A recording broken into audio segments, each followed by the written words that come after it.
Tonight, turn down the noise of the day and focus on the rest with AGZ, the nightly drink for winding down and resting up. New from AG1. AGZ supports your body's natural sleep cycle with clinically studied key herbs, adaptogens, and minerals in amounts supported by research. And no melatonin, helping you wake feeling rested.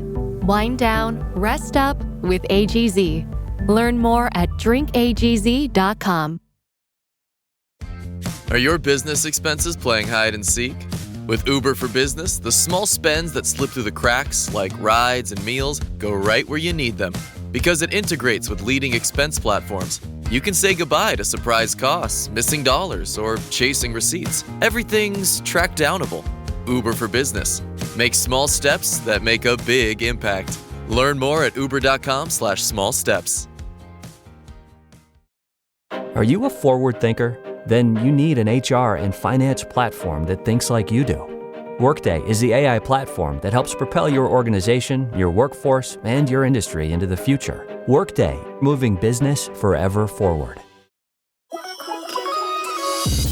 Who says you can't be the topic of conversation for all the right reasons? The Hyundai Tucson Hybrid pairs bold presence with advanced technology and sleek style. It's everything you didn't know you needed in an SUV and then some. Okay, Hyundai. Visit HyundaiUSA.com to learn more.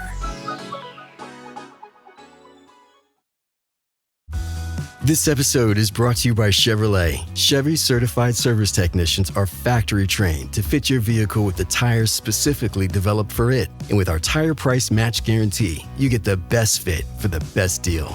Let us do the work. Available on select eligible tire brands at participating dealers only. Offer ends 12/31/2025. Terms apply. See dealer for complete details. Visit Chevrolet.com/service to learn more.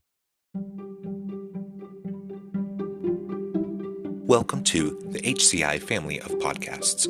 We're your source for personal, professional, and organizational growth and development. We share our own original research, explore industry trends, and interview executives and thought leaders from across the globe. Join us for practitioner-oriented content around all things leadership, HR, talent management, organizational development, and change management.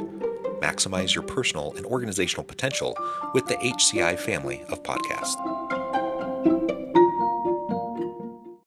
Hey, it's Paris. You know I love sparkly things, right? Like stars. Duh. And thanks to Hilton and AutoCamp, I just slept under them. Picture me, serving looks by the fire outside my luxurious Airstream, making s'mores with the kids, while a national park is our backdrop. The great outdoors meets Hilton hospitality. That's hot. Explore all the new ways to stay at Hilton.com. Hilton for the stay. This episode is brought to you by Indeed. When your computer breaks, you don't wait for it to magically start working again. You fix the problem. So why wait to hire the people your company desperately needs? Use Indeed's sponsored jobs to hire top talent fast. And even better, you only pay for results. There's no need to wait. Speed up your hiring with a $75 sponsored job credit at Indeed.com/podcast. Terms and conditions apply. Mint is still $15 a month for premium wireless. And if you haven't made the switch yet, here are 15 reasons why you should. 1, it's $15 a month. 2, seriously, it's $15 a month. 3, no big contracts. 4, I use it. 5, my mom uses it. Are you playing me off? That's what's happening, right? Okay, give it a try at mintmobile.com/switch. Upfront payment of $45 for 3-month plan, $15 per month equivalent required. New customer offer first 3 months only. Then full price plan options available. Taxes and fees extra. See mintmobile.com. Hey business owners, we know you know the importance of maximizing every dollar. With the Delta SkyMiles Reserve Business American Express card, you can make your expenses work just as hard as you. From afternoon coffee runs to stocking office supplies and even team dinners, you can earn miles on all your business expenses. Plus, you can earn 125,000 bonus miles for a limited time through October 29th. The Delta SkyMiles Reserve Business Card. If you travel, you know. Minimum spending requirements and terms apply. Offer ends October 29th, 2025. This episode is brought to you by Nespresso and Samra Origins by the Weekend Coffee Collection. Introducing Samra Origins. My collaboration with Nespresso is a connection to my roots, to my mother, Samra. Coffee that hits the right notes. It transports you. crafted with unique notes and bold, soaring flavors. Experience a taste that moves you. Nespresso and Samra Origins. Discover more at Nespresso.com. Make your next move with American Express Business Platinum.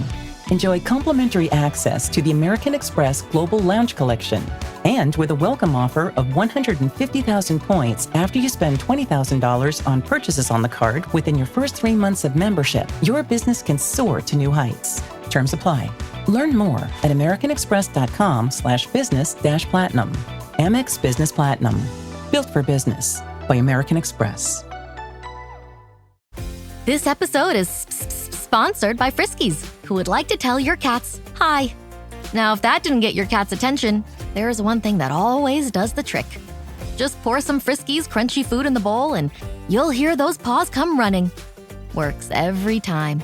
With so many Friskies choices, you can always bring your cats running from their secret napping spots. There's always more to explore.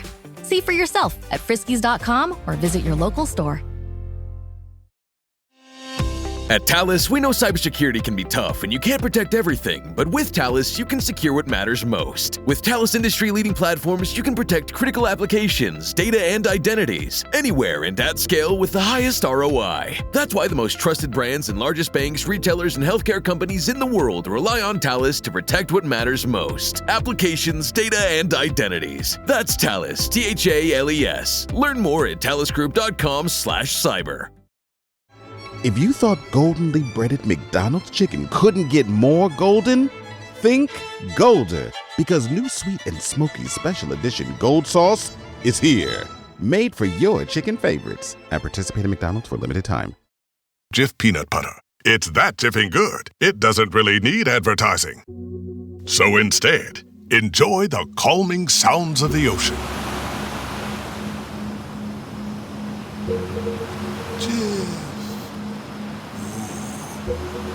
It's that jiffing good. Get your Jif at Jif.com. This episode is brought to you by Amazon Business. We could all use more time. Amazon Business offers smart business buying solutions, so you can spend more time growing your business and less time doing the admin. I can see why they call it smart. Learn more at AmazonBusiness.com. Don't chew on that, Max. Cooper loves that chew too. Oh, now he's into Cooper's food. Wow, he is loving it. What do you feed Cooper? Blue Buffalo Life Protection Formula. He never leaves a crumb. I love it because it's made with high-quality protein, nutrient-rich fruits and veggies, and wholesome whole grains. Looks like we're switching to Blue. Blue Buffalo foods are made with the superior ingredients your dog needs to thrive. Can your dog food say that? Visit feedbluefood.com to learn more. Rich Braden and Tessa Forshaw, welcome to the conversation today. Thank you. Great to be here. It is a real pleasure to have you both with me. You're joining me from the coasts, West Coast, East Coast. I'm kind of in the middle, Salt Lake City area. It's a real pleasure to be gathered and to have an opportunity to talk about your forthcoming book, Be Innovation-ish, by Richard Braden and Tessa Forshaw. I love talking about all things innovation, and I think the title of your book is super fun. As we get started, I wanted to share Rich's and Tessa's bio with everybody. Rich Braden is founder of People Rocket LLC, a strategic innovation firm based in San Francisco with over 15 years of academic experience. Rich is recognized as a thought leader in design thinking, leadership, and innovation. He is a design educator, teacher at renowned institutions, including Harvard University, Stanford University, Aalto University, and London Business School, helping shape future leaders. I could say a lot more about Rich, but I'm going to pause there. As for Tessa, as co-founder of the Next Level Lab at Harvard University, Tessa specializes in using cognitive science to explore how people best work, learn, and innovate.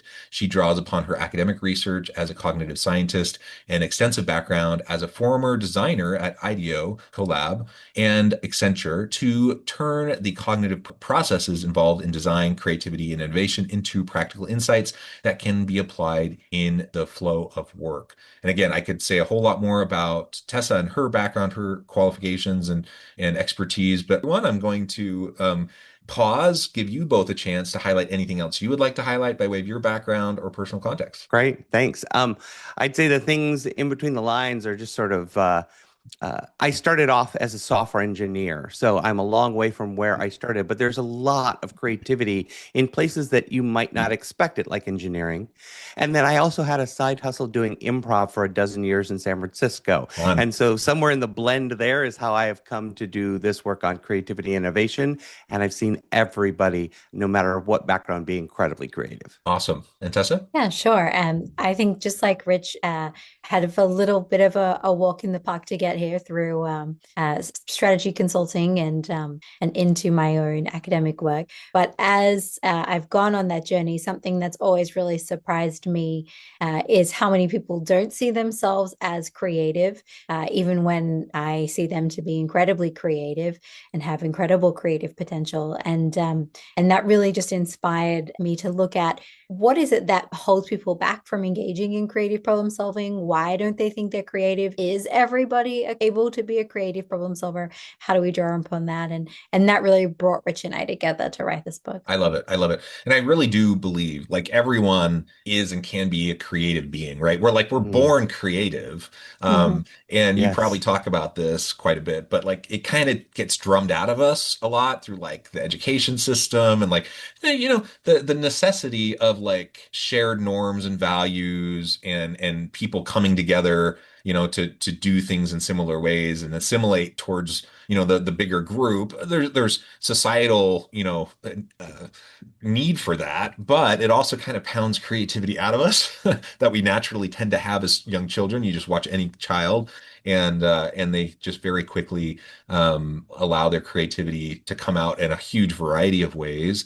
And I think over time also we tend to kind of buy into this narrative that creativity is, stand-up comedy. I think most people would say, yeah, that's creative, or music or visual art or things like that. People will say, oh, that's creative. But when it comes to decision making, when it comes to, throw out something like accounting, for example, I think most people are going to say, you can't be creative as an accountant, but I guarantee you can be very creative as an accountant. And there's many case studies pointing to that. And so really we all can be creative, and it's about fostering that creativity within us to bring about innovation.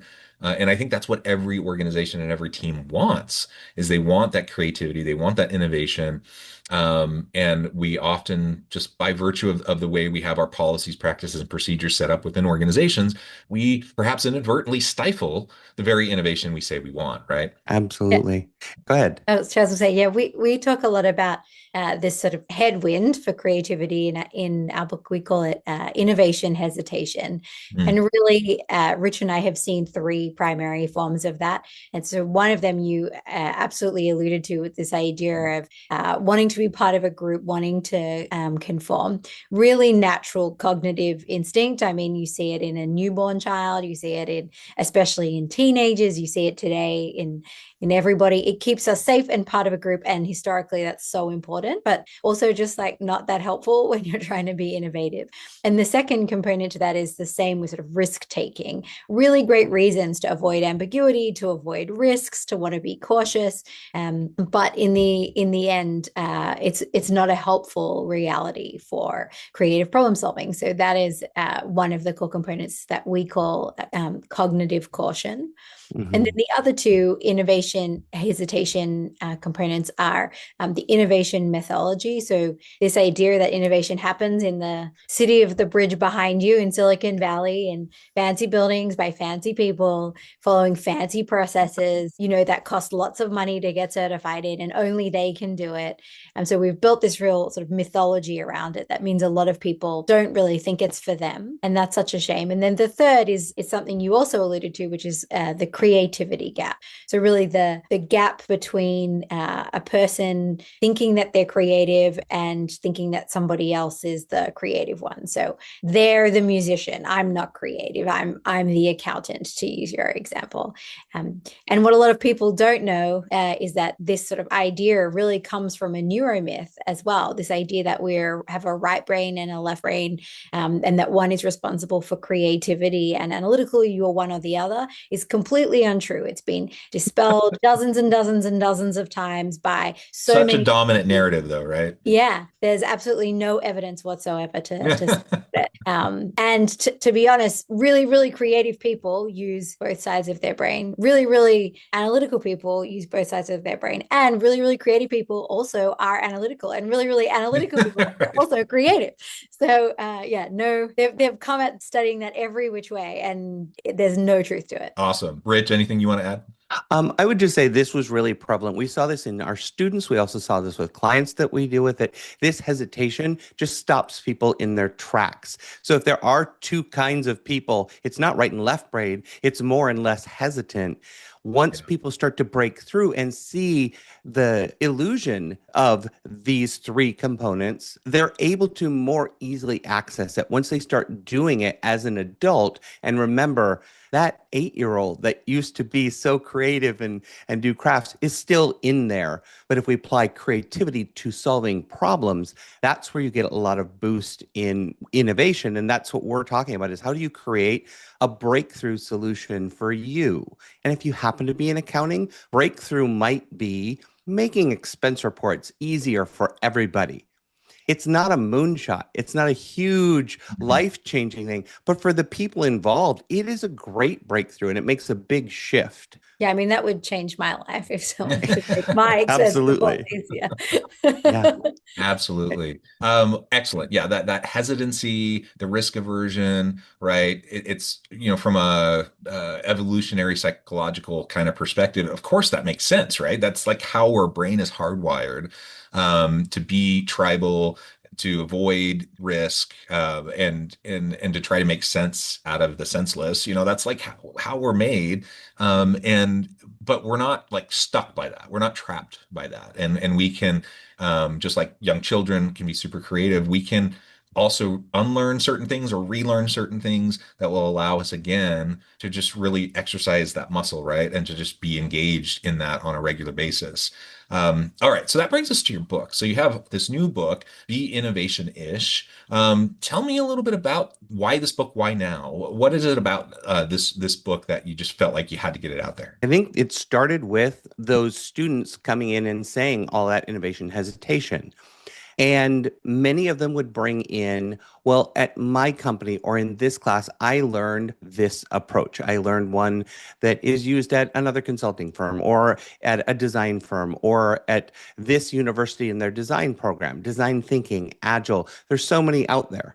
As they kept bringing them to us, we would take a look at them, try to help them incorporate that into their learning. And they started to look very similar. And we had a suspicion, are these really getting at the same thing? So we started collecting more and more. We looked at them more deeply. We ended up coding over 80 different frameworks.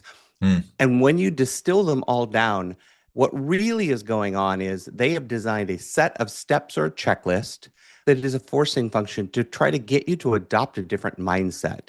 And there are only 6 mindsets in that whole set.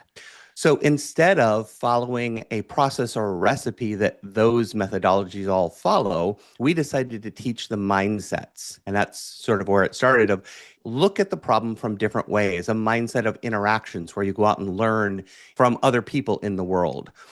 Mine that for some insights with an insights mindset. And so if you take those 6 and you're following them, whatever path you take, whatever set of steps, whether it's complete or not, is giving you more innovation. And so that was the big change, I think, in the approach to it, is you don't have to follow some scheme or diagram or set of steps that gets you there. And I think that's a lot of the problem with it. There are many articles that say, this methodology doesn't work, brainstorming doesn't work, or design thinking doesn't work.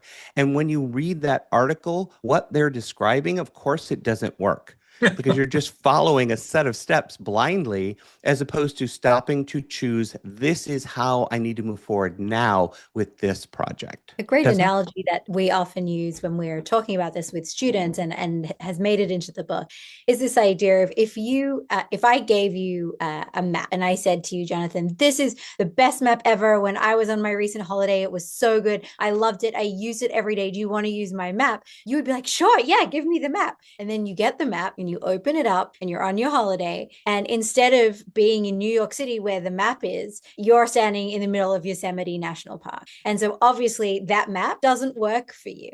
And so rather than needing another map or even a better map, we sort of started to look at, well, actually, how could we make better navigators? And how can we stop trying to externalize the actual act of creative problem solving to the process and instead put it back inside the humans, inside the people solving it. And so through this notion of mindsets and the research on mindsets, we know that by intentionally changing your mindset, you change what you pay attention to, you change what you see and notice, you change what decisions you make, what choices you make, what actions you take. I'll say to my students, the best way to think about a mindset is if you've ever been to Costco with I have 20 minutes and I have to go in and out mindset, your experience of Costco is phenomenally different than if you have 2 hours to kill that afternoon and you go in with a leisurely pace. The route you take, the choices you make, where you stop, what line you go in, if you get a trolley or a bus, like all of those things, those decisions change. And that is the power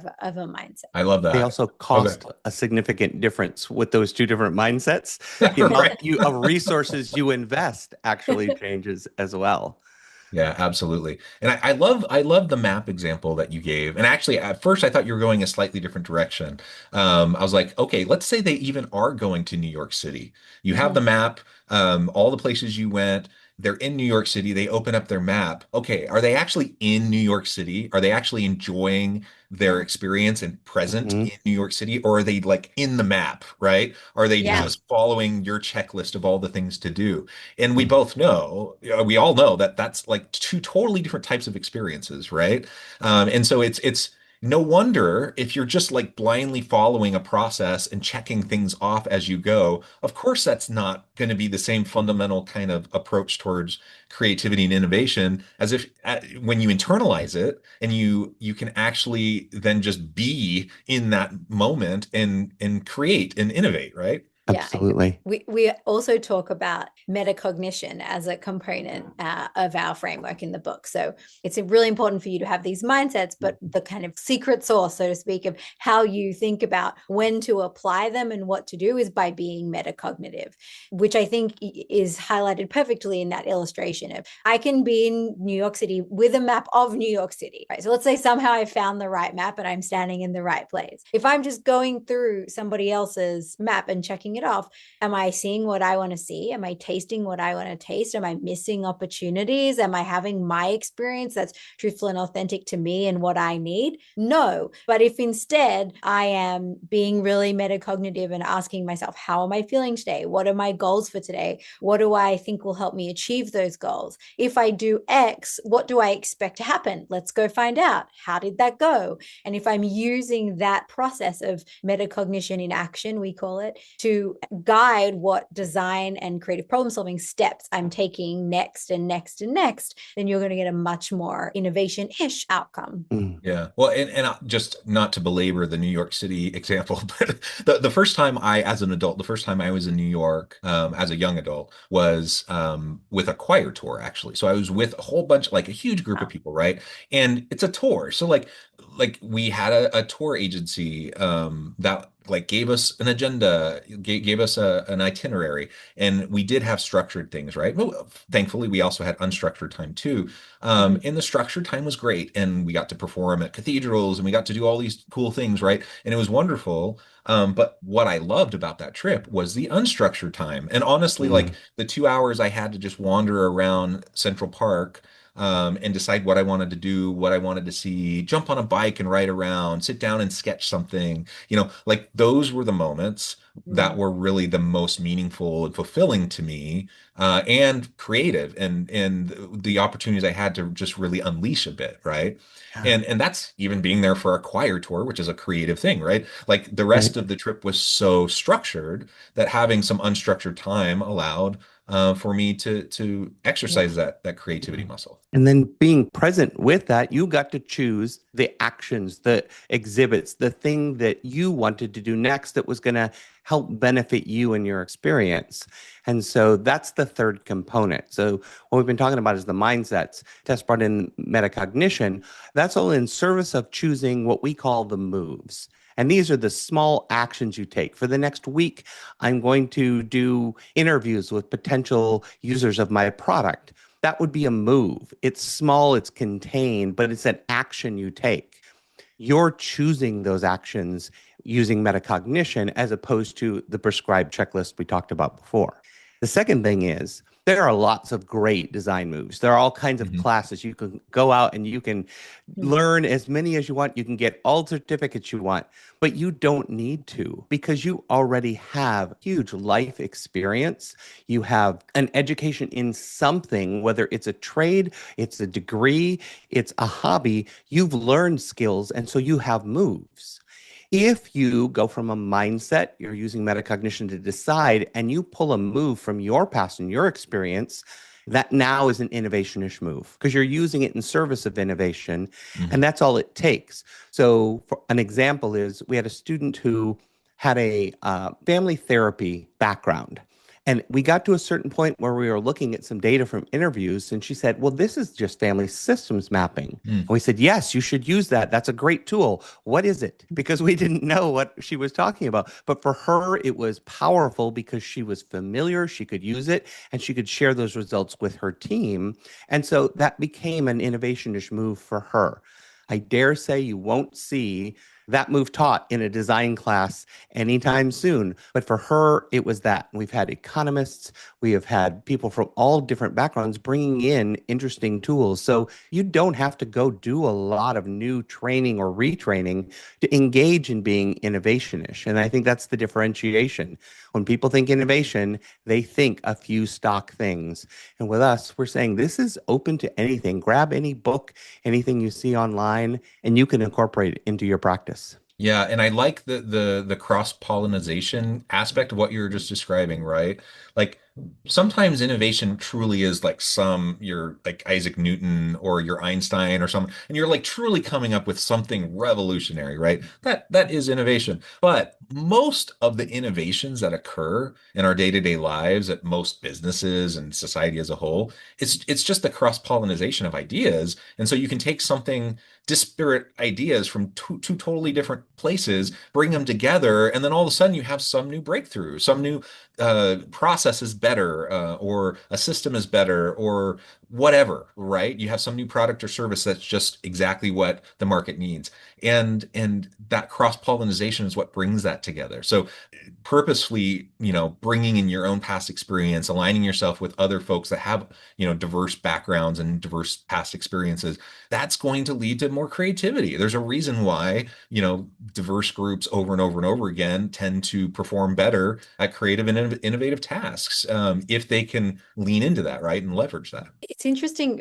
Rich and I were recently invited to NEOM, which is in Saudi Arabia. You might have heard of the Line, the big vertical, massive city net zero ambition moonshot, or, potentially even like out of the universe shot that they're taking on, Mars shot maybe, they're taking on. What was so interesting to me about that experience of going there was it felt on the outside, like you said, like Einstein or Edison, like this massive, massive revolutionary, transformative idea innovation. And if it is to be successful, like, of course it would be. However, what we learned when we got there and were so struck by was the amount of everyday little innovations that needed to happen in order for that big innovation to actually come off. So, for example, the Line is in one of the windiest places on Earth, and they have to lift, hundreds of meters wide of concrete, like, hundreds of meters in the air. That's really hard on the best of days. But when you're dealing with the windiest place on Earth, that becomes really challenging. And so they're making innovations in small ways in terms of construction materials, in jacking equipment, in all of these different things that we sort of heard about while we were going along.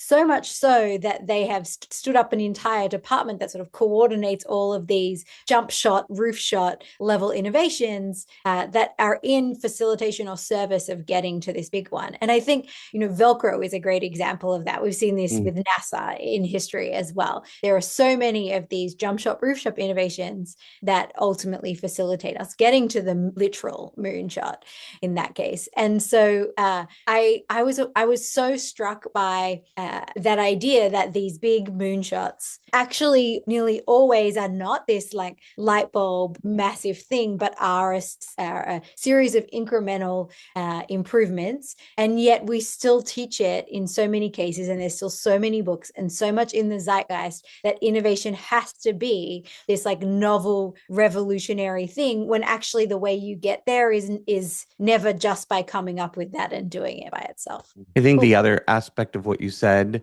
is each one of those individual lone geniuses that we hear about was in conversation with a huge number of colleagues, have huge teams, even the Steve Jobs, the Elon Musk, all of those people have incredibly dedicated, brilliant teams under them, and they become more orchestrator than inventor in those cases. Not to diminish their impact or their results, but they all have a team around them. And one thing that is true is innovation is a team sport. It requires collaboration because everyone shares, and I think you were alluding to this, they each have a different perspective. When you combine those, you get the aggregated perspectives of all those people, that distributed cognition of everyone involved. And that's always going to be more powerful than any single individual. I love it. I love it. Well, Rich and Tessa, this has just been a fantastic, fascinating conversation. I know we've really only scratched the surface of what is covered in your book, but all the more reason why people need to run out and go get your book. As we start to wrap up today, I just wanted to give you a chance to share with the audience how they can connect with you, find out more about your work, where they can find your book, and then give us the final word for today. Great. Well, you can get the book anywhere books are sold. So online at Amazon and Target and Barnes and Noble and many, many independent booksellers. And in local bookshops, you can go in as well. It's distributed everywhere in the U.S., in Australia, and the United Kingdom for now, and will roll out to others upcoming. You can also catch up with us we have Substack, substack.innovationish.com, and we will be producing content there that is related in some of the background stories and some of the science as well. And then I think LinkedIn. Yeah, absolutely. Follow both of us on LinkedIn. Each of us share sort of different. I tend to share more of the cognitive science tidbits, and Rich is really great at sharing practical everyday tips and cases and applied things that you can go out and do. And so, both of us is a good mix. And I would say you got to follow the cartoons and illustrations that Tess does are just brilliant. She is gifted at making cognitive science, which is very complex, very simple that everyone can understand. You mean I'm gifted at using AI to do that? Your concepts. Well, thank you both. This has just been a real pleasure. I encourage the audience to reach out, to get connected, find out more about what Rich and Tessa can do for you. Check out the book. And as always, I hope everyone can stay healthy and safe. They can find meaning and purpose at work each and every day. And I hope you all have a great week.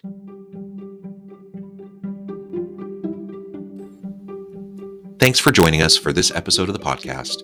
We hope you stay healthy and safe, and please join us again soon.